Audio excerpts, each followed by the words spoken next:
21 मई 1991।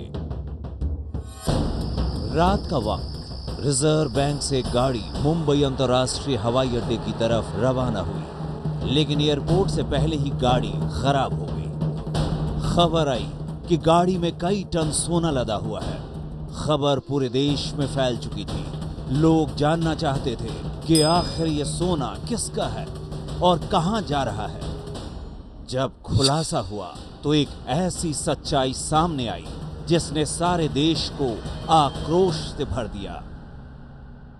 दरअसल भारत सरकार सोने को लंदन के बैंक ऑफ इंग्लैंड में गिरवी रखने जा रही थी। साल 1991, मई का महीना। इसी महीने के आखिरी 10 दिनों में भारत सरकार के विशेष विमानों ने लंदन और स्विट्जरलैंड के दर्जन भर से ज्यादा चक्कर लगाए। विमानों से 67 टन से भी ज्यादा सोना गिरवी रखना पड़ा। ऐसा इसलिए करना पड़ा क्योंकि सरकार के पास विदेशों से आयात करने के लिए मुश्किल से 10 दिनों का भी पैसा नहीं था। देश दिवालिया होने के कगार पर था। जिस तरह बॉलीवुड की फिल्मों में सोने का कंगन देकर फिल्म की हीरोइन घर की इज्जत रखती है, उसी तरह सोना गिरवी रखकर देश की लाज बचाई गई। गिरवी के एवज में भारत को $60 करोड़ यानी आज के हिसाब से 3000 करोड़ रुपए का कर्ज मिला।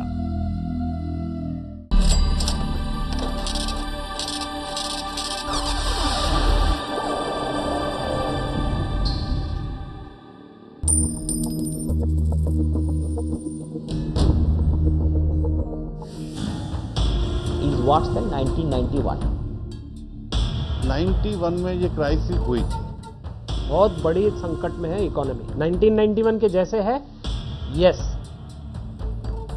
I don't think we are anywhere near the 1991 situation.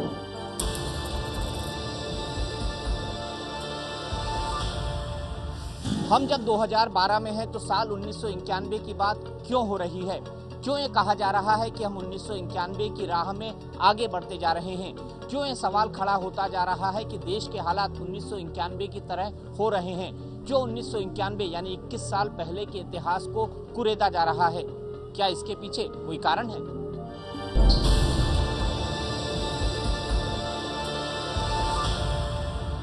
जो संकट के बादल मंडरा रहे हैं, इससे लगता है कि बहुत बड़ी संकट में है इकोनॉमी।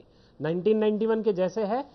यस, एक तरह से, क्योंकि तब भी करंट अकाउंट डेफिसिट बहुत हाई था। करंट अकाउंट डेफिसिट मतलब आयात और निर्यात के बीच में का जो गैप है वो बढ़ते जा रहा है और इससे रुपये की मूल्य डॉलर के विरुद्ध गिरती है। दूसरी तरफ जो फिस्कल डेफिसिट है वो भी बढ़ते गया है। इसका मतलब है आपका खर्चा आपके आमदनी से कई ज्यादा गुना बढ़ गया है। साल 2011 दिसंबर का महीना, साल खत्म हो रहा था। देश और दुनिया में हिसाब किताब का लेखा जोखा पेश किया जा रहा था।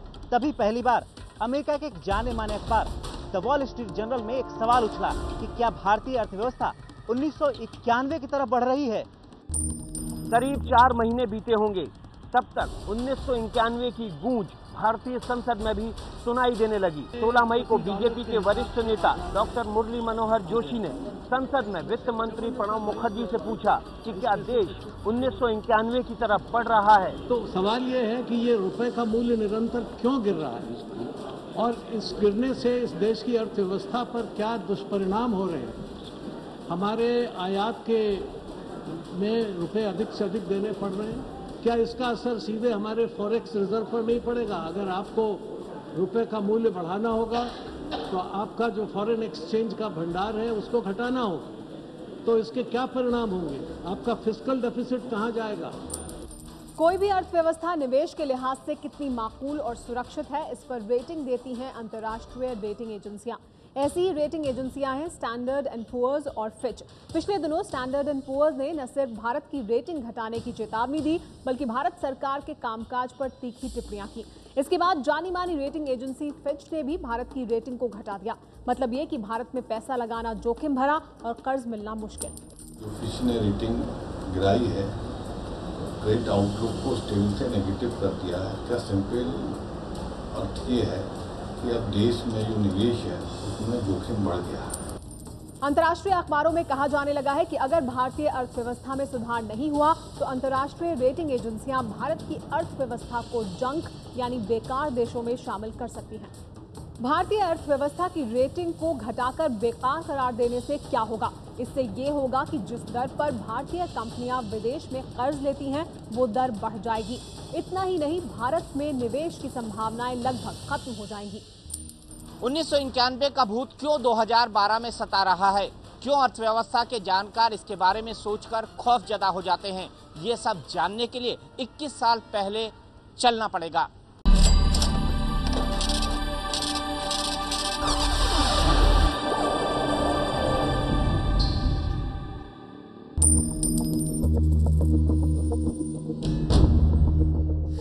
हमको जो इंपोर्ट कर रहे हैं उसको देने का पैसा नहीं था, तो एंड उसके लिए हमको गोल्ड को ये बंधक रखना पड़ा क्योंकि हम उसको पेमेंट को करें।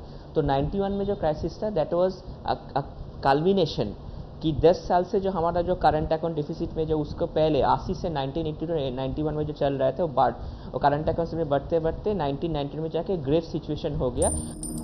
भारत का खजाना खाली हो चुका था। विदेशों से तेल खरीदने के लिए सरकार के पास एक हफ्ते की भी विदेशी मुद्रा नहीं बची थी। विदेशी बैंकों का कर्ज चुकता करने के लिए सरकार के पास एक पैसा भी नहीं रह गया था। आखिरकार अपमान के घूंट को पीकर भारतीय सोने को विदेशी बैंकों में रखकर सरकार ने कर्ज हासिल किया और तब जाकर इज्जत बची। इंपोर्ट ग्रोथ रेट हमने उसके बाद रिफॉर्म्स हमने चालू किया। हमने इंडस्ट्रियल लाइसेंसिंग का जो पॉलिसी था जो इंडिपेंडेंस से चल रहे थे उसका हमने एबॉलिश किया। टैरिफ रेट को हमने कम किया, जो इंपोर्ट टैरिफ जो पीक रेट था वहाँ से कम किया। और उसके बाद काफ़ी पॉलिसी उसी टाइम से पॉलिसी हमने चालू की और अगले 3-4 साल 96 तक जो हमारा ग्रोथ रेट हुआ उसमें हमारा काफ़ी हद तक सुधार आ गया था। 1991 से फिलहाल क्या बुरा है? पहली वजह महंगाई। 1991 में महंगाई ने कमर तोड़ रखी थी। इसका असर क्या हुआ? असर यह हुआ कि जिंदगी जीने की हर चीज महंगी हो गई। घर का कामकाज चलाना आम आदमी के लिए मुश्किल हो गया। महंगाई की वजह से घरेलू बचत भी कम हो गई।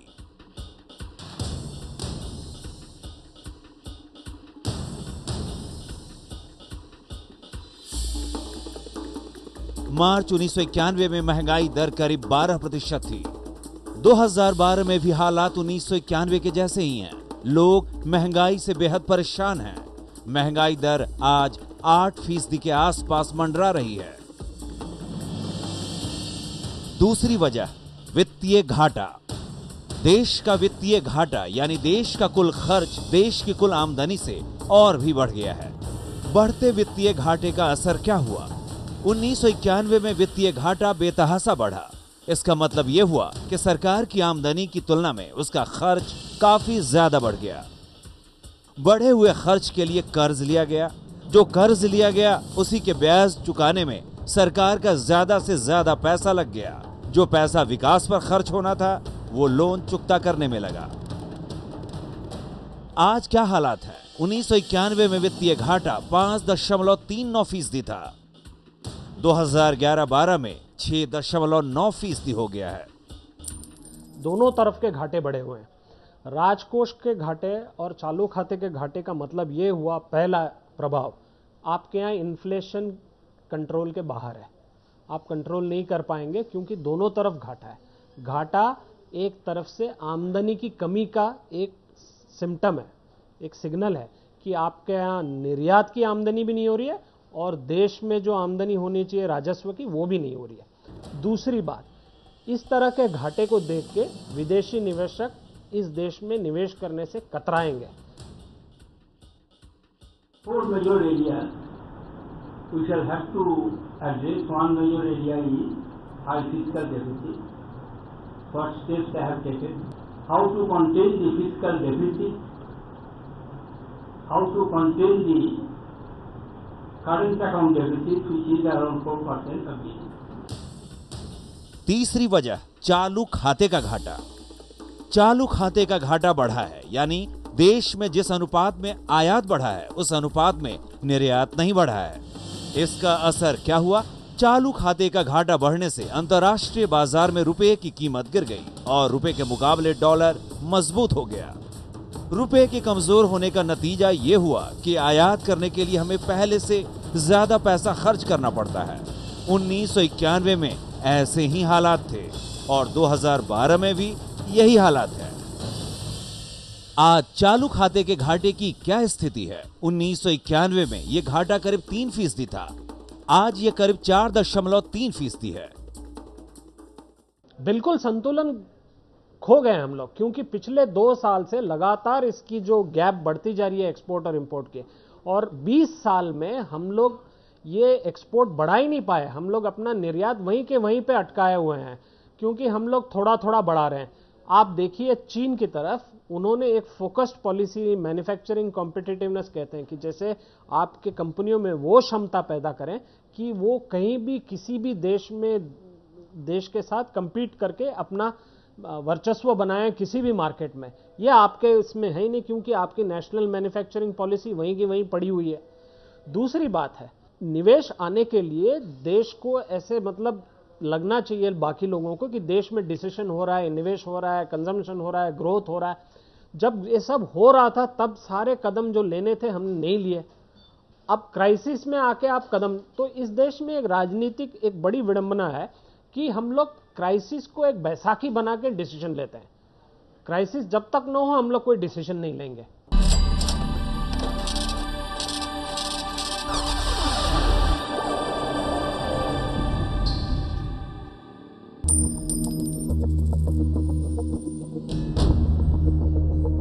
उन्नीस में देश की अर्थव्यवस्था इसी तरह एक गड्ढे की तरह थी, कहा जाए तो गलत नहीं होगा। विदेशी निवेश और निजी कंपनियों पर रोक लगी हुई थी। लाइसेंस परमिट राज का जमाना था, विदेशी निवेश न के बराबर था। नहीं, मैं ये नहीं कहूंगा कि हम 21 साल पीछे हो गए। मैं ये कहूंगा कि 21 साल से हमने कोई सीख नहीं ली। 91 की क्राइसिस ये हमको चिल्ला चिल्ला के कह रही थी कि आप मूलभूत ढांचे में जो प्रॉब्लम्स हैं उसको सॉल्व करो, जो स्ट्रक्चरल रिफॉर्म्स है वो करिए। वो आपने किया ही नहीं। आपने 91 में क्या किया? आपने सिर्फ लाइसेंस रद्द किए, लेकिन जो परमिशन राज है वो आज भी जारी है। हर डिसीजन के पीछे आप हर प्रपोजल को लेके मंत्रालय टू मंत्रालय आप जाते हैं। अगर आपको पावर प्रोजेक्ट लगाना हो इस देश में तो आपको कम से कम 6 मंत्रालय से 100 परमिशंस निकालने पड़ते हैं। तो अगर ये सब सारे ढांचे में अगर चेंज नहीं होगा तो निवेश नहीं होगा, निवेश नहीं होगा तो ग्रोथ नहीं होगा, ग्रोथ नहीं होगा तो आपकी आमदनी नहीं बढ़ेगी, आपकी कंजम्पशन नहीं बढ़ेगी और आपके यहाँ विदेशी निवेशक आएगा नहीं। 1991 के वित्त मंत्री और आज के प्रधानमंत्री डॉक्टर मनमोहन सिंह देश की अर्थव्यवस्था को इतना गंभीर नहीं मानते, कम से कम इतना भयावह नहीं कि मौजूदा स्थिति की तुलना 1991 से की जाए। This situation is a cause of concern, but I don't think we are anywhere near the 1991 situation. प्रधानमंत्री की तरह देश के वित्त मंत्री को भी नहीं लगता कि देश की अर्थव्यवस्था 1991 की तरह हो गई है और वित्त मंत्री के पास इसके लिए अपने ही तर्क हैं। That an attempt is being made to make a comparison between 1990 and 2012. I think that comparison is not correct. Yes, in the life of an economy, even of a nation, there are ups and downs. There will be upward, there will be downward. But there is no reason to believe that we are going back to the situation of 1990. 1991 से फिलहाल क्या बेहतर है? 1991 में जून महीने में हमारे खजाने में $1 अरब से भी कम रकम थी, यानी आज के हिसाब से 50 अरब रुपए, मतलब ज्यादा से ज्यादा सिर्फ 2 हफ्ते तक खर्च करने जितने पैसे बचे थे। लेकिन अब ऐसी स्थिति नहीं है। आज हमारे खजाने में करीब $290 अरब है, यानी करीब 14,50,000 करोड़ रुपए, जिससे कम से कम 7 महीने तक का खर्च आराम से चल सकता है। Going back to the situation of 1990, because there are fundamental differences. At that point of time, our foreign exchange reserves came down to as low as only 17 days import. But our foreign exchange reserves are what? Importing 7.5 months, not 17 days. $290 billion जो हमारे पास foreign exchange reserve है, वो सिर्फ हमको मोहलत देता है कि आप इस पर एक्शन लें, डिसीजन लें, सही रास्ते पर फिर पटरी पे इकोनॉमी को लगाएं, न कि आप इसके आड़ में छुप के कोई डिसीजन ही नहीं लें। 1991 में हमारे देश में विदेशी निवेश सिर्फ 2,500 करोड़ रुपए था, जो अब करीब 2,10,000 करोड़ रुपए है। 1991 में विकास दर की औसत बढ़त सिर्फ 1.3% के करीब थी, जबकि पिछले 5 सालों में विकास दर की औसत लगभग 7.95% रही है। 1991 से पहले भारत ने विदेशी निवेशकों के लिए अपने दरवाजे बंद रखे थे, लेकिन अब ऐसा नहीं है। विदेशी निवेशक भारत में पैसा निवेश करने के लिए आराम से आ सकते हैं। सरकार को मल्टी प्रॉन्ग बोलते हैं, जिसको चौतरफे पे कदम उठाना पड़ेगा। एक, उनको पहले जो भी पेंडिंग डिसीजंस है उसको लेने चाहिए। दूसरा, जो विदेशी निवेशक जो कतरा रहे हैं देश से, उनके क्या इश्यूज हैं वो देखकर उसको एड्रेस करना पड़ेगा। तीसरा, आपकी निर्यात कैपेबिलिटी क्यों इतनी खस्ता हो गई है उसको देखना पड़ेगा। चौथी बात, देश में जब तक देश के पूंजीपति और सरकार निवेश करके उत्पादन नहीं बढ़ाएं, तब तक आपके यहाँ एम्प्लॉयमेंट नहीं होगा। आपके यहाँ एम्प्लॉयमेंट नहीं होगा तो आपके यहाँ कंजम्पशन नहीं होगा, आपके यहाँ कंजम्पशन नहीं होगा तो जीडीपी ग्रोथ नहीं होगी। पहले तो बिल सब्सिडी बिल को ठीक करना चाहिए। उसके बाद हमारा इंडस्ट्री तरफ से हमने ये भी बोला है कि जो लैंड जो बिल सारे हैं, इसको बिल्स को एटलीस्ट पास करना चाहिए। उसका मतलब पेंशन पीएफआरडीए बिल है, कुछ दिन पहले पीएफआरडीए बिल हमने ले आए, लेकिन उसको फिर हमने शायद जुलाई तक उसमें कुछ होगा नहीं। उसके बाद वो बैंकिंग जो नया बैंक का जो बिजनेस न्यू बैंक का जो एंट्री है उसका बिल है। उसके बाद इंश्योरेंस सेक्टर का बिल है। उसके बाद एजुकेशन का बिल है। देश के हालात अगर 1991 जैसे नहीं है तो ऐसे भी स्थिति नहीं है कि अर्थव्यवस्था को उसके हालात पर छोड़ दिया जाए। विदेशी निवेश की स्थिति इस समय काफी खराब है।